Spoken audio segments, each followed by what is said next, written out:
Okay, so the first one I always like to mess around with is multiband dynamics. This is in the first part of my chain because I like to make sure that the signal that is being sent to the rest of the mastering chain is at its peak potential, basically. And using a little bit of extra multiband dynamics on the start of the chain helps me get like a little bit more of a high end like crispiness to it. It's just a little more detail that I like to hear. So to use it, basically, I just kind of bring these guys right here. These are the threshold and ratio displays. And you kind of just play it. When you see the meter bouncing, the little edge of it, just bring it just above it to where it's touching. And we're going to play the chorus here.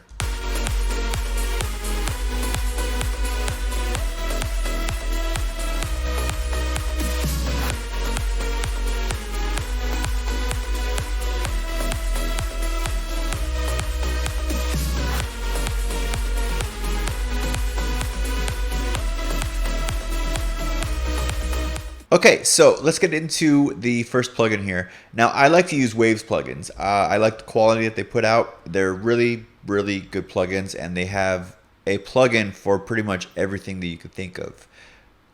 They are pricey, but they are very much worth it if you're going to be investing in your music production career.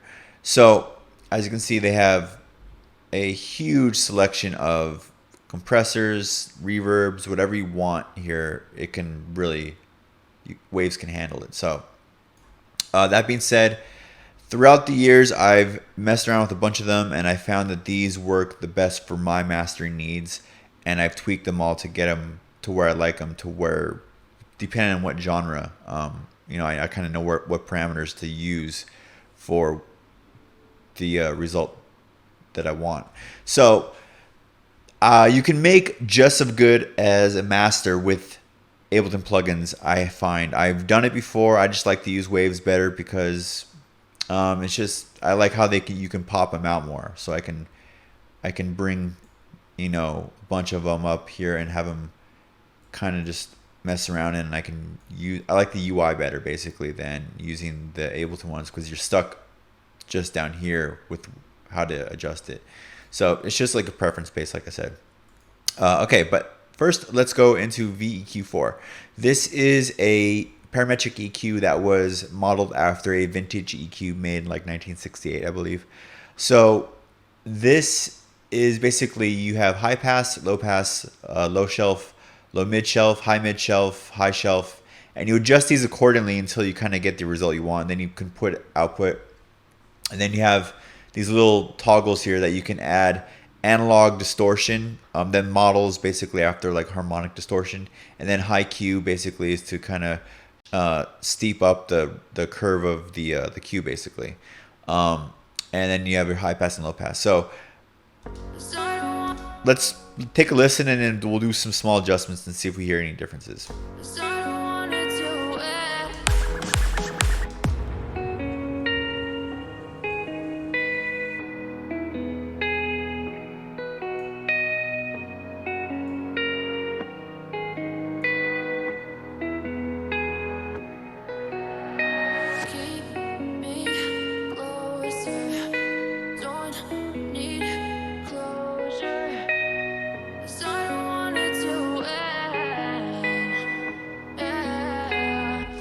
Okay, so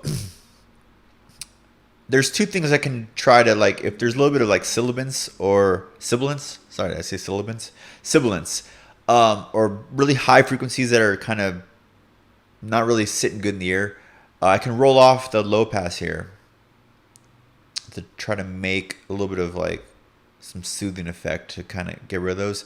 But I'm going to use another plugin down the chain in a little bit to kind of take care of that. And that's more of a teaching moment than using this. So for now, I just want to pay attention to this high pass here.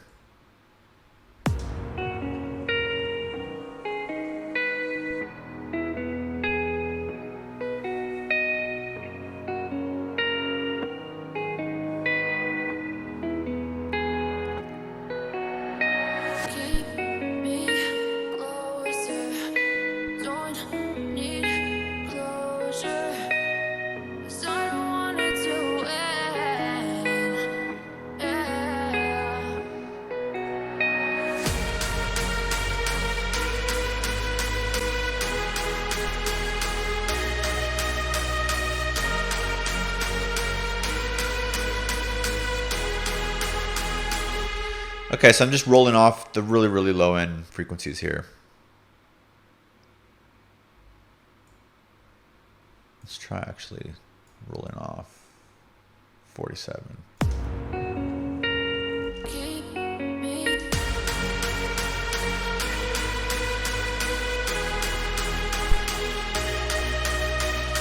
Nah, 27 is good because you can still hear a little bit more warmth there.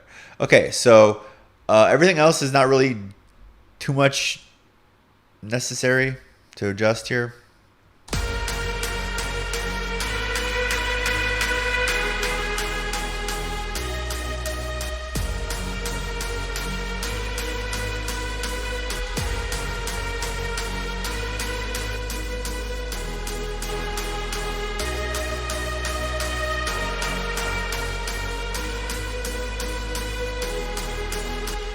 And let's hear the chorus.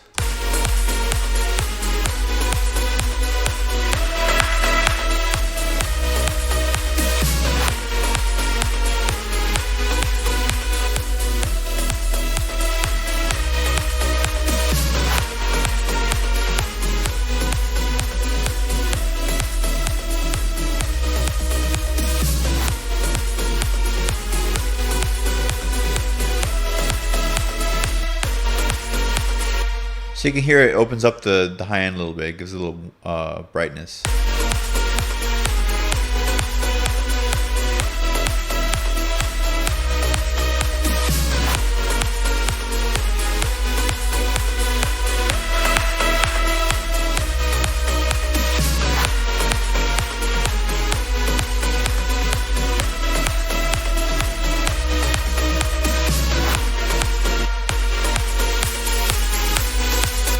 That's a little bit too much. Like the hi-hats are really tingy to the ear.